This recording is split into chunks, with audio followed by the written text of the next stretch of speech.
Biografi Militer Presiden RI Jenderal Prabowo diangkat dari buku Prabowo Sang Patriot, karya Dr. Hikmat Israr.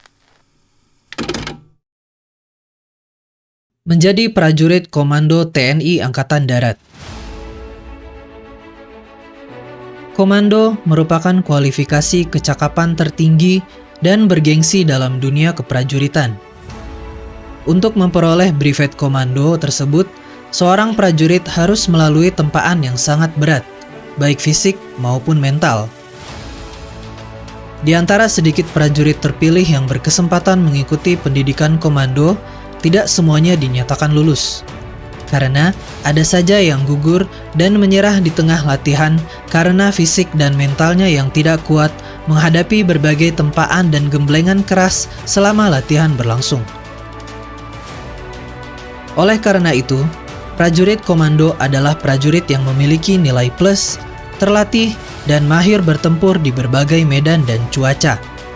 Tidak hanya mampu menyerang lewat darat, tapi juga lewat udara dan melalui laut. Satuan Komando TNI AD disebut Komando Pasukan Khusus Angkatan Darat, Kopassus AD. Awal terbentuknya Satuan Komando AD ini diprakarsai oleh Kolonel Alexander Evert Kawilarang, yang saat itu menjabat sebagai Panglima Teritorium 3 Siliwangi dengan mengeluarkan instruksi nomor 55 INSR PDS 52 tanggal 16 April 1952 tentang pembentukan dan penetapan Kesatuan Komando Tentara dan Teritorium 3. Bersamaan dengan pembentukan Kesatuan Komando tersebut, Kolonel Alexander Evert Kawilarang menunjuk Mayor Ijon Janbi sebagai Komandan Kesko TT3 tersebut. Satuan ini selanjutnya kemudian hari mengalami perkembangan dan perubahan penyebutan menjadi Korps Komando Angkatan Darat KKAD, Resimen Pasukan Komando Angkatan Darat RPKAD, Resimen Para Komando Angkatan Darat RPKAD, Pusat Pasukan Khusus Angkatan Darat Puspassus AD, Komando Pasukan Sandi Yuda Kopasanda, dan Komando Pasukan Khusus Kopassus.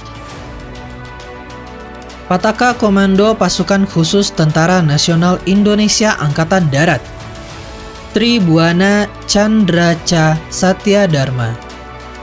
Lambang atau gambar yang terdapat pada Pataka Kopassus sama dengan emblem yang dikenakan setiap anggota di baretnya.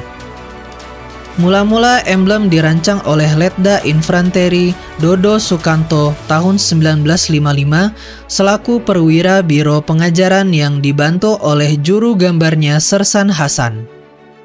Lambang memadukan unsur komando, gambar pisau komando, unsur laut atau air, digambar dalam bentuk jangkar, dan udara, gambar sepasang sayap yang dibingkai oleh tali komando. Pada tahun 1964, lambang tersebut dirampingkan dengan menempatkan gambar pisau komando di bagian depan, tetapi gambar dan tandanya pada prinsipnya tidak berubah.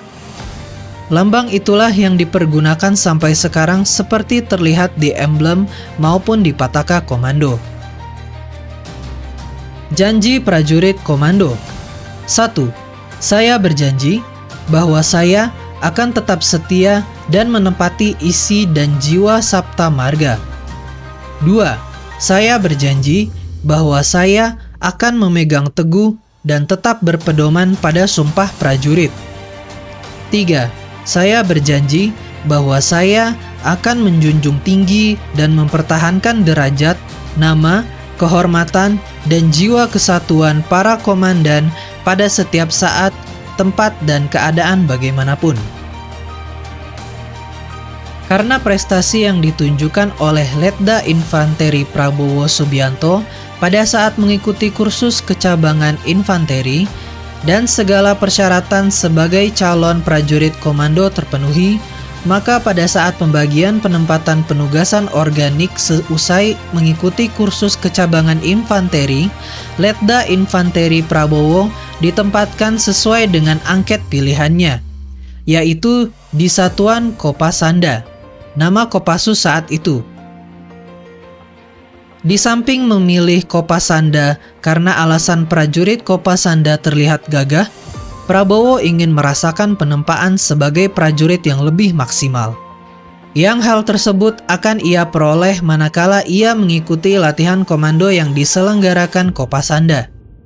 Dengan demikian, menjadi prajurit komando adalah memang cita-cita dan keinginan pribadi Prabowo. Seperti kebanyakan prajurit komando lainnya, Prabowo memiliki kebanggaan sendiri bila menjadi tentara yang khusus, yaitu tentara yang memiliki kemampuan lebih dari tentara yang lain pada umumnya, yaitu tentara yang lebih berat latihannya, lebih ketat seleksinya, serta lebih besar tantangannya. Itulah yang dicari oleh Prabowo. Tentu saja motivasi paling dasar bagi prajurit komando pada umumnya adalah mengabdi kepada tanah air, namun mengabdi dengan cara khusus adalah kebanggaan. Prajurit komando adalah prajurit pilihan. Masalah yang dihadapi juga khusus dan terpilih. Mereka diambil dari pasukan reguler yang selanjutnya mendapat pendidikan tambahan. Namun, tidak semua yang berkesempatan mengikuti pendidikan komando kemudian dinyatakan lulus. Karena dalam latihan yang menuntut kekuatan mental dan fisik tersebut, ada saja yang gugur sehingga tidak dapat melanjutkan pendidikan hingga akhir. Kenapa begitu beratnya latihan komando tersebut?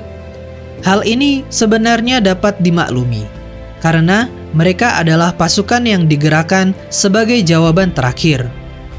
Andai terjadi sebuah konflik, maka penyelesaian akan dimulai dari tahapan yang mungkin rendah, biasa, tetapi kalau prajurit komando sudah diturunkan, berarti jawabannya adalah harus tuntas.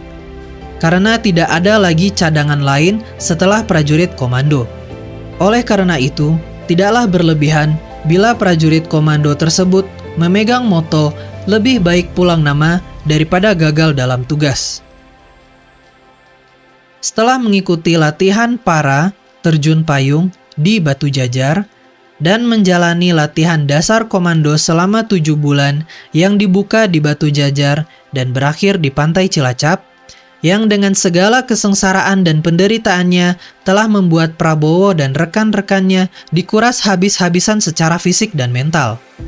Akhirnya, Letda Infanteri Prabowo Subianto dinyatakan lulus sebagai prajurit komando, yang ditandai dengan pemasangan baret merah, pisau komando, dan brevet wing komando. Atribut kebanggaan yang tak sembarang tentara dapat mengenakannya. Karena dalam penempaan menjadi prajurit komando semua peserta lepas pangkat, sebagaimana halnya juga dalam latihan dasar para, maka selama latihan hampir tidak ada perbedaan perlakuan antara prajurit dan perwira. Mereka berlatih bersama, merasakan penderitaan bersama-sama, makan bersama-sama, sehingga tidaklah perlu heran bila mana kemudian kita saksikan di lingkungan Kopassus antara perwira dan prajurit hubungan satu sama lain terlihat dekat dan akrab. Begitu juga dalam pelaksanaan tugas saat patroli prajurit dan perwira tidak dipisahkan hubungan kepangkatan yang kaku. Oleh karena itu, kebersamaan ini adalah suatu konsep yang sama sekali tidak asing buat prajurit Kopassus, karena dari yang pangkatnya tinggi sampai yang paling rendah sekalipun pasti pernah mengalami saat-saat kebersamaan. Meski Prabowo dan prajurit Kopassus lainnya telah menjalani pendidikan dasar komando yang berat, namun bukanlah berarti itu akhir dari segala latihan. Bahkan itu belumlah cukup, karena para prajurit pilihan tersebut masih akan ditempa dengan latihan yang terprogram dengan baik dan dilaksanakan oleh Pusdikpassus Batu Jajar dengan disiplin dan tanggung jawab tinggi. Latihan khusus yang diberikan tersebut antara lain seperti perang hutan, pertempuran jarak dekat, dan kemampuan individu yang meliputi penembak runduk, daki serbu, peralatan, perhubungan, kesehatan, dan demolisi. serta juga latihan sandi yuda atau pelatihan intelijen yang didasari nilai-nilai kejuangan yang kokoh sehingga menciptakan prajurit yang fokus akan tugasnya dan tidak mudah terkontaminasi musuh, lingkungan, ataupun kepentingan pribadi. Di bidang keterampilan terjun payung, tidak hanya cukup dengan kemampuan para dasar, tetapi juga dilanjutkan dengan pendidikan jump master, pandu udara, free fall, dan lain-lain. Walau tentara lain pada umumnya mengakui kehebatan yang dimiliki oleh prajurit Kopassus, akan tetapi Kopassus sendiri tidak mau menganggap dirinya hebat. Mereka lebih senang dan merasa tepat bila disebut sebagai prajurit terlatih, karena adalah omong kosong bila prajurit tidak terlatih akan hebat dan berhasil di medan pertempuran.